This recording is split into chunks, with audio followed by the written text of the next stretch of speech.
BMKG Jawa Barat mengungkapkan potensi megatrus dan megatrans yang berada di wilayah Sukabumi atau sekitar pantai Jawa Barat. Di acara workshop penyusunan draft nol rencana kontingensi gempa bumi dan tsunami yang digelar oleh Badan Nasional Penanggulangan Bencana di Hotel Agusta, Pelabuhan Ratu, Kabupaten Sukabumi, Jawa Barat.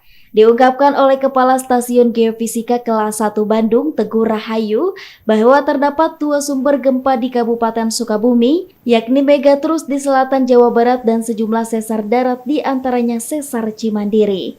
Pihaknya mengaku sudah mengadakan lokakarya terkait dengan mitigasi gempa yang tidak bisa diprediksi kapan terjadi disebabkan sampai saat ini belum ada alat prediksi gempa tersebut.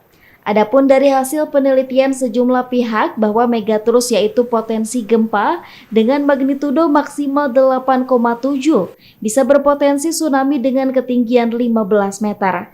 Maka dari itu pihak BMKG menegaskan kepada pemerintah Kabupaten Sukabumi harus meningkatkan mitigasi dengan melibatkan masyarakat sekitar.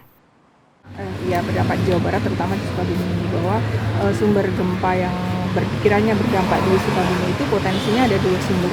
Yang pertama adalah sumber megatrust selatan Jawa Barat ini, dan yang kedua adalah dari sesar-sesar darat seperti sesar Cimandiri, seperti itu ya.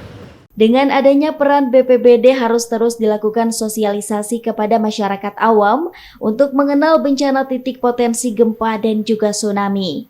Dari Kecamatan Pelabuhan Ratu, Kabupaten Sukabumi, Iqbal Bakar melaporkan.